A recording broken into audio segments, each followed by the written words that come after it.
Hola amigos! Hi friends! Welcome back! Bienvenidos! Today we are going to read this special book about a girl named Malala. It's called Malala's Magic Pencil by Malala Yousafzai. She also wrote the story and it's about her. And it's illustrated by Kara Scott. Let's see what Malala does with this magic pencil. Do you believe in magic? Do you believe in magic? When I was younger, I used to watch a TV show about a boy who had a magic pencil. If he was hungry, he drew a bowl of curry and it appeared. If he and his friends were in danger, he drew a police officer. The boy was a little hero, always protecting people who needed help. How I wanted a magic pencil too. There she is watching the TV show, The Boy with a Magic Pencil. If I had a magic pencil, I would use it too. Put a lock on my door so my brothers couldn't bother me. Stop time so I could sleep an extra hour every morning. Erase the smell of the trash dump near our house.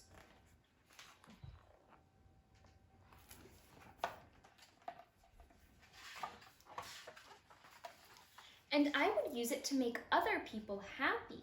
I would draw the most beautiful dresses in the world for my mother, the best buildings in the valley for my father, so he could open many schools where children would study for free, and a proper ball for my brothers and I no longer had to play with an old sock stuffed with rubbish. Here are all the wonderful things she would do if she had a magic pencil. Every night before bed I went to sleep. I wished for a magic pencil of my own. And every morning I would wake up and check my cupboard. But the magic pencil was never there. Oh no, she really wants the magic pencil.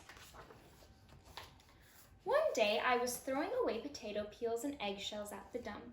I was wrinkling my nose, swatting away flies, and making sure I didn't step on anything dirty in my nice shoes when I saw a girl about my age sorting trash into piles. There's Malala. There's the girl she's seen. Nearby were boys fishing for metal scraps using magnets on the strings.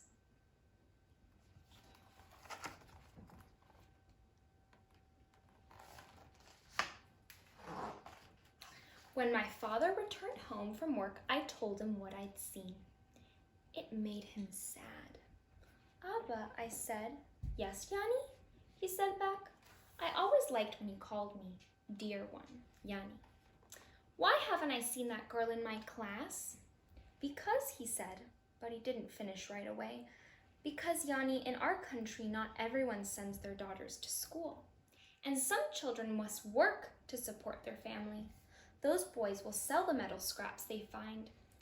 If they went to school, their families would go hungry. School was my favorite place, but I had never considered myself lucky to be able to go. There's Malala and her dad having their talk about the little girl who can't go to school. My father had always said, Malala will live free as a bird. Now I wondered how free I'd truly be.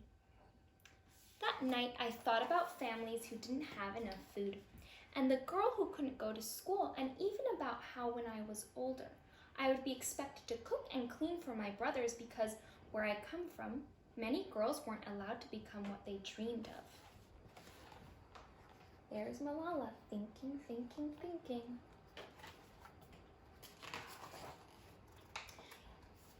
I knew that if I had a magic pencil, I would use it to draw a better world, a peaceful world. A peaceful world. First, I would erase war, poverty, and hunger. Then I would draw girls and boys together as equals.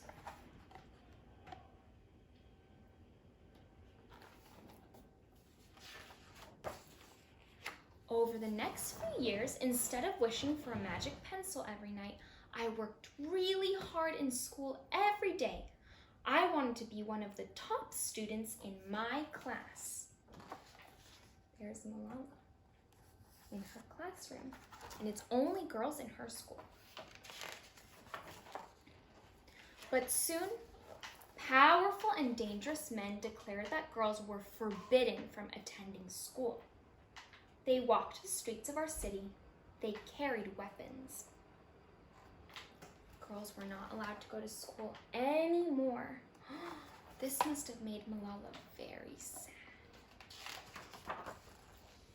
One by one, girls stopped coming to school. Abba, where are all the students? They don't feel safe here anymore, Yani, said her dad. How could a few men stop all the girls in our valley from going to school? If more people knew what was happening to us, I thought they might help. Wishing wasn't enough. Someone needed to speak out. Why not me? I wrote about what it felt like to be scared to walk to school and how some of my friends had moved away because of the threat they faced in our city. I wrote about how much I loved school and how proud I was of my uniform. She wrote and she wrote and she wrote to lots of people all over the world. Once I started writing, I didn't stop. I wrote speeches and traveled around my country sharing my story. I even talked to a reporter from a famous international newspaper. People actually wanted to learn about my life. I spoke for all the girls in my valley who couldn't speak for themselves. Here's Malala. She's getting recorded in the camera, speaking about going to school. My voice became so powerful that the dangerous men tried to silence me. But they failed. They didn't silence her.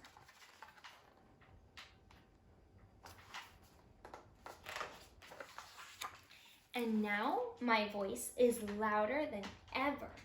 Louder because people have joined me, and together we make a chorus, standing up for what we believe. We raise our voices for those in need. We help people in danger, even if they are an ocean away. We think of the world as a family. There's lots of people from all around the world coming together. Do you still believe in magic? I do. I wrote alone in my room, but people all over the world were reading my story.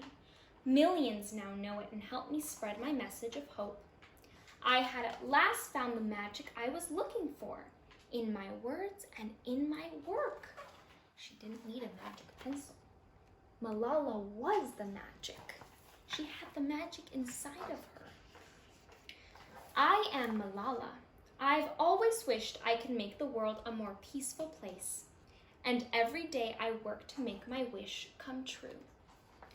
One child, one teacher, one book, and one pen can change the world. Here's Malala giving a speech to a whole lot of people.